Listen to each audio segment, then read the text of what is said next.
नमस्कार. आज आपण अनुभवणार आहोत संत तुकाराम महाराजांचा एक अत्यंत हळवार आणि अंतःकरणाला भिडणारा अभंग, ज्यात भक्ताच्या अंतःकरणातील प्रेम, भावना आणि मनपूर्वक केलेल्या भक्तीचं मूल्य किती मोठं असतं हे आपल्याला समजतं. तर अभंगाला सुरुवात करण्यापूर्वी आपण या चॅनलवरती नवीन असाल तर चॅनलला सबस्क्राईब करायला विसरू नका, कारण या चॅनलवरती आपण संत तुकाराम महाराजांनी लिहिलेल्या 5000हून अधिक अभंग अपलोड करत आहोत, ज्यामध्ये आपण फक्त अभंग अपलोड न करता अभंगाचा सरळ भावार्थ तसेच आजच्या जीवनातही आपण महाराजांचे जे बोल आहेत, जे अभंग आहेत, ते कसे उपयोगी आणू शकतो आणि आपले जीवन कसे सुखकर करू शकतो हे समजावून सांगत आहोत. तसेच आपण इतरही संतांचे वाङ्मय या चॅनलवरती अपलोड करणार आहोत, तरी चॅनलला सबस्क्राईब करायला विसरू नका, कारण प्रत्येकजण संत वाङ्मय हे पुस्तक घेऊन वाचू शकत नाही, त्यामुळे आपण डिजिटल फॉर्मॅटमध्ये या यूट्यूब चॅनलवरती अपलोड करत आहोत. तरी या सर्वांचा आस्वाद घेण्यासाठी चॅनलला सबस्क्राईब करा, शेअर करायला विसरू नका. चला तर आजच्या अभंगाकडे वळूया. प्रथम अभंगाचं वाचन करूयात आणि चरणांशी अर्थ आणि भावार्थ पाहूयात. अभंगाचं वाचन करणार आहोत. अंतरीची घेतो गोडी, पाहे जोडी भावाची, देव सोयरा देव सोयरा देव सोयरा दिनाचा. आपुल्याच वैभवे शृंगारावे निर्मळे, तुका म्हणे जेवी सवे प्रेम द्यावे प्रीतीचे. तर शब्दशः अर्थ जर पाहायचा झाला तर अंतरेची म्हणजे अंतःकरणातून तो देव गोडी स्वीकारत असतो. भाव भावना किती जोडली आहे ते पाहतो. देव हा आपलाच आप्त नातेवाईक आहे, गरीब शरणागतांचा आहे.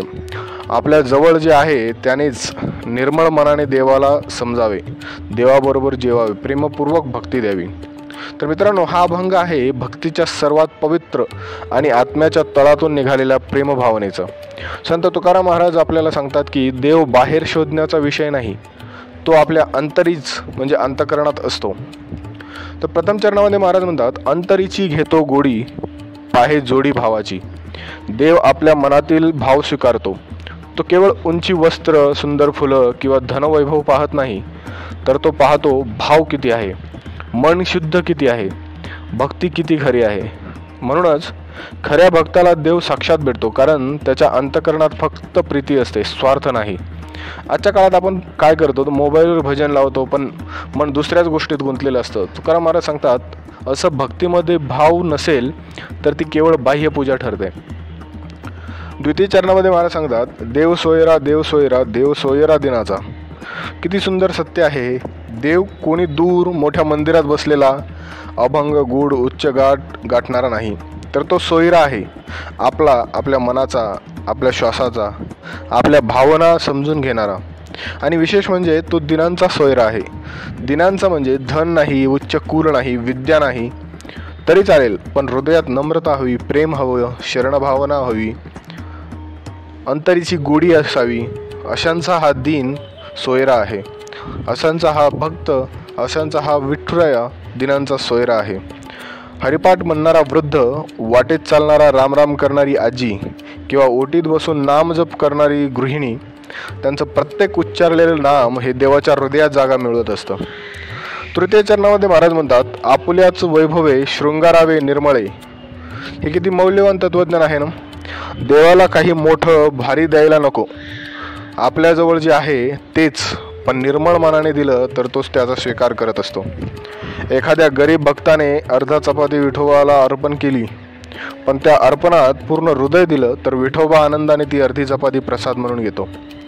देव सजवायला असेल तर मन स्वच्छ हवं, आणि सजावट म्हणजे फक्त वस्त्र, हार, तुळस नव्हे, तर मनाच्या गंधाने, श्रद्धेच्या फुलांनी, भक्तीच्या झुंबरांनी देवाला सजवायला हवं. चतुर्थ चरणामध्ये महाराज म्हणतात, तुका म्हणे जेवी सवे प्रेम द्यावे प्रीतीचे. महाराज म्हणतात, देवाबरोबर जेवायचं असेल तर त्याला प्रेमाची थाळी द्या. जेवण म्हणजे काय, तर आपुलकी किंवा एकोप्याचं प्रतीक. म्हणजेच देव तुमच्यासोबतच आहे, फक्त त्याला तुमचं प्रेम लागतं, भक्तिभाव लागतो. आणि हे प्रेम ते कुठे विकत मिळत नाही, ते आत्म्याच्या गाभ्यात निर्माण होत असतं, साधनेतून, नम्रतेतून आणि आत्मचिंतनातून मिळत असतं. या अभंगातील अंतर्गामी भक्ती भगवद्गीतेच्या 9व्या अध्यायातील पत्रपुष्प फलतोय या श्लोकाची थेट जोडलेली आहे, जो मला पत्र, पान, फूल, पुष्प म्हणजे फूल, फळ किंवा अगदी पाणीही प्रेमाने अर्पण करतो त्याचा मी स्वीकार कसं करतो असे भगवंत भगवद्गीतेच्या 9व्या अध्यायात म्हणतात। संत नामदेव महाराज, संत एकनाथ यांनीही भाव पाहतो देव ही शिकवण वारंवार दिली आहे। नामदेवांनी तर देवाशी केलेल्या संवादामध्ये स्पष्ट सांगितलं, माझ्या प्रेमानेच तो विठुराया माझ्याशी बोलतो। आज आपण देवाला वेळ देतो का, की केवळ मागण्या करतो? एक क्षण शांत बसा, डोळे मिटा आणि अंतकरणात हरी म्हणत बसून राहा। संत सांगतात, विठुराया अंतरी आहे, तो भाव पाहतो आणि गोडी पाहतो। म्हणूनच आपली भव्य सजावट नको, पण निर्मळ भाव, हृदयाची पूजा आणि तळमळीचा प्रेमभाव हाच खरा नैवेद्य आहे। मित्रहो, हा अभंग केवळ संगम नाही, तर तो एक अमृतवाणी आहे, जी भक्ताला त्याच्या अंतरंगात विठुरायाची अनुभूती देते। महाराज सांगतात, जिथं निर्मळ मन आहे तिथं देव आहे, आणि जिथं प्रेम आहे तिथं विठोबा साक्षात जेवायला येतो। तर मित्रांनो, तुमचा आजचा अभंग आणि त्याचा भावार्थ मनाला स्पर्शून गेला असेल तर लाईक करा, शेअर करा आणि आपल्याला आध्यात्मिक वाटचालीत पुढे जा। असेच आणखी संतांचे अमृततुल्य अभंग ऐकण्यासाठी चॅनलला सबस्क्राईब करा आणि पुढील भक्तिपूर्ण प्रवासासाठी तयार राहा। चला तर पुन्हा भेटूयात पुढच्या अभंगामध्ये। तोपर्यंत धन्यवाद।